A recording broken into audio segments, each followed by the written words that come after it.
just to give you a little bit of context, I've won a commission to make a suspended artwork in the atrium space in the new library across the road. So as you leave, if you look straight across the road, you'll see a very high ceiling space.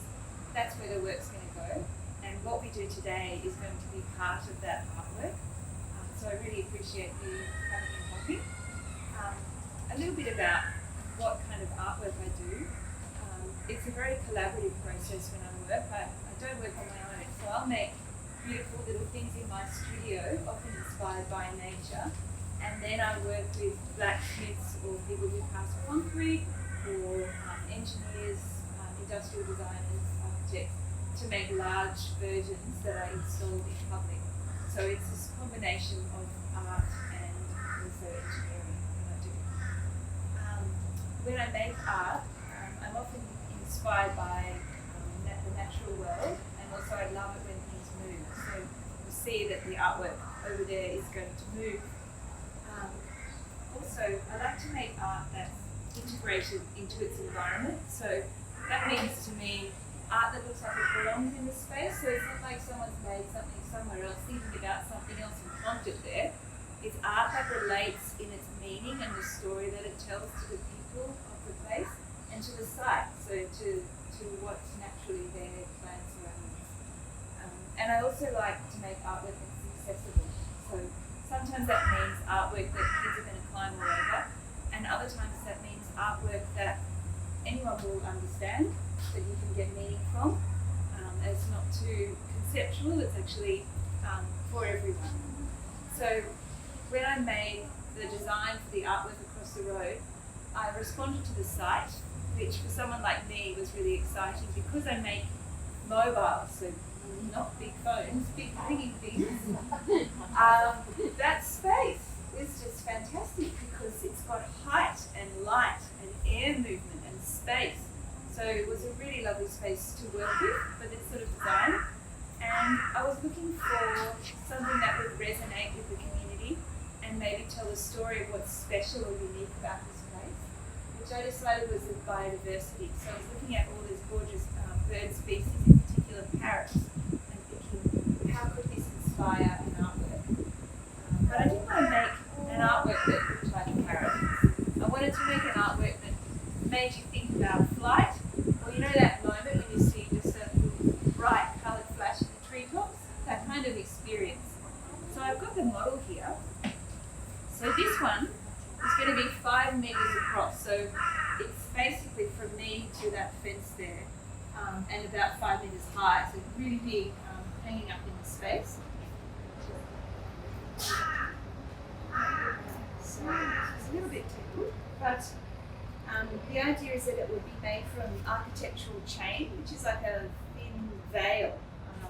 And the reason for that, not just because these look like feathers or wings in motion, like the essence of flight, but also from a practical perspective, when the wind blows, they'll just rustle. And it's not like having a mobile made with big solid elements that will bang against each other and catch the wind. They just move more gently. And it's going to be coloured with beautiful, bright colours. Yeah,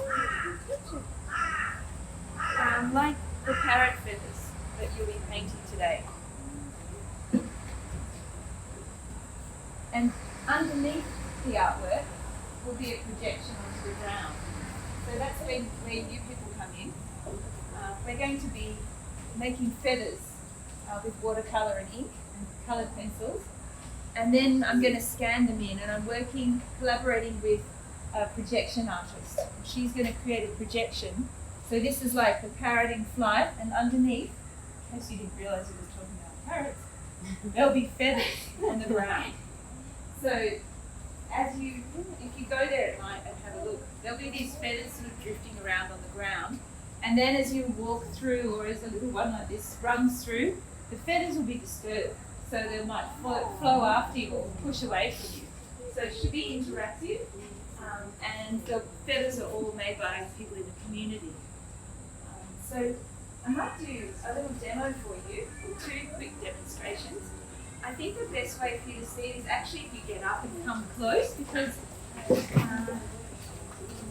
So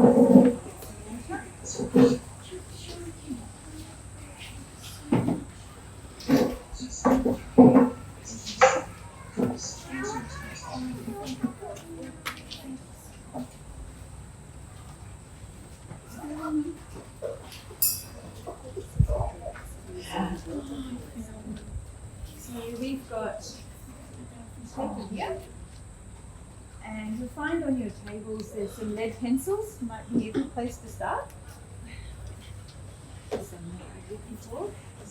So I'll do a couple of demonstrations. We've got inks, so they're here and in those containers and on the table over there. Now I'm not going to come by and complain that you haven't done a very accurate drawing. I just think just do it. So do observe the feather before you start, have a look at it, have a think about it, but there's really no one who's going to come and tell you off if it's not accurate enough. Whoops, there we go. Okay, so I'm just doing a quick outline in pencil, and then I'm going to paint just water over where I'm going to put the ink. Now this one I'm doing is going to be one of these red-tailed black cockatoo feathers. So I'm going to do 2 steps with this process. So I'm leaving a bit of dry paper where the stem of the feather is. What I'd like to end up with is strong colour here and there and soft colour elsewhere rather than the same kind of colour all over. So I'll start with the lightest. Because it's going on wet paper, it just bleeds lovely, beautiful blending and bleeding that you can get. And then I'll do some red.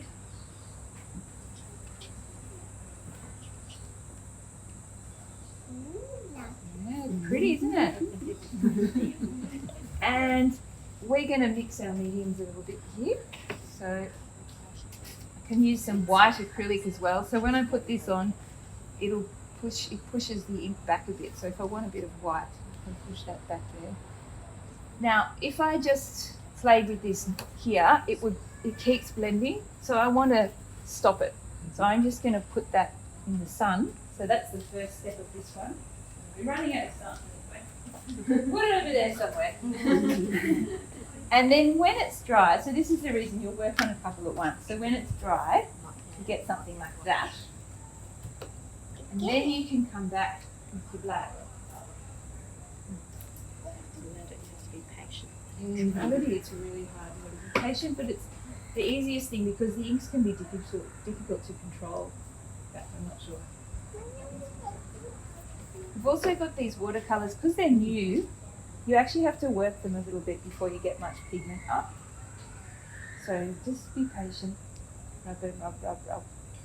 And then over the top, once this is dry to touch, then you can do your details. Yeah. So you get this combination of something that's quite tight with the black and something that's quite loose with the colours behind it.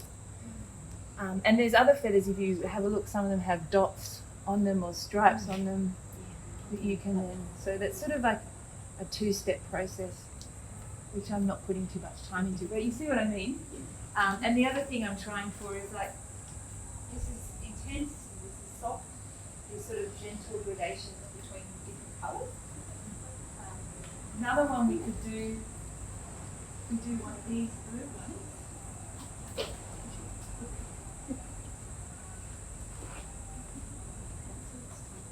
I'm not going to fuss too much at this stage, but I think you can probably be much more observant in your feather.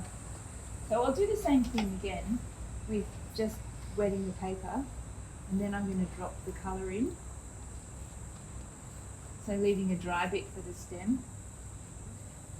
So be patient with these sleepy watercolours, they'll wake up. Yeah, they're sleepy. Wake them up. Yeah.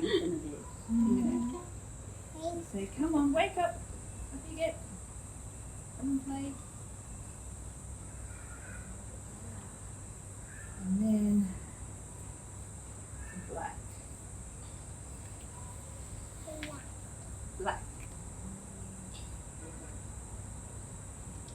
Now again, I want that to stop before it blends the whole thing. Actually, I would like that to blend a little bit more between the black and the blue, so I could just put just a bit of water on my brush and just softly pass that to make that blend a little bit. And now I'm going to put it in the sun so it stops. See how it still bleeds? It's quite beautiful. And then the second step for that one would be maybe some coloured pencils. So if you look really closely at some of the feathers, you can see some little tiny lines on them. So you can go back over with coloured pencils if you feel really patient and draw some of those little tiny lines, and maybe they vary in darkness or thickness across the feather. Just that little indication of detail can help with giving you the shape of the feather as well. And then of course we'll do something with the stem. It won't just be white. So as my mum would say, give yourself a chance and keep your paint water clean. So if it starts to get really dirty with the paint, come and dip it into the grey bucket down there and get some clean water in the bucket next to it. Okay? Does anyone have any questions before you all go off and make your masterpieces? Yeah, I would work on 2 at a time or 3 at a time depending on how you're feeling, just because you have to get them to dry before you do the next step.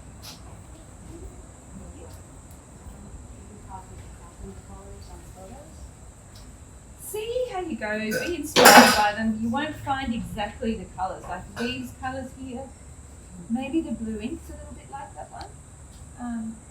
And just choose feathers that you like, put some time into choosing them and choose them like later. Try and be inspired by the natural colours. Yeah. Don't go pink from here. No. I know that you do it your thing, so that's why I'm asking. Yeah. Similar, but you won't be able to match it perfectly.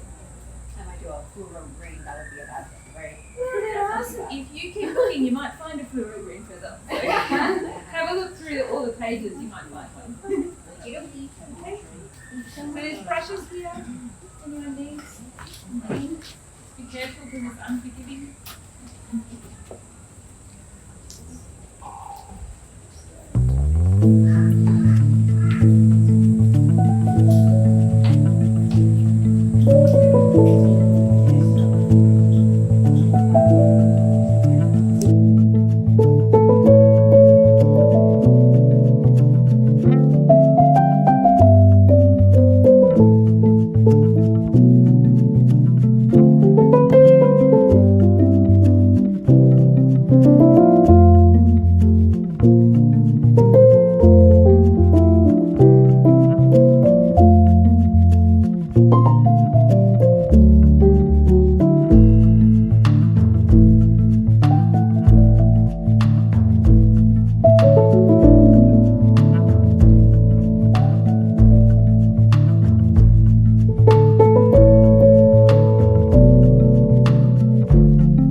And the cars moves with my eyes closed down in the mean time meets out on the ice and hovering and buffering. And back in the meantime, living with the machine.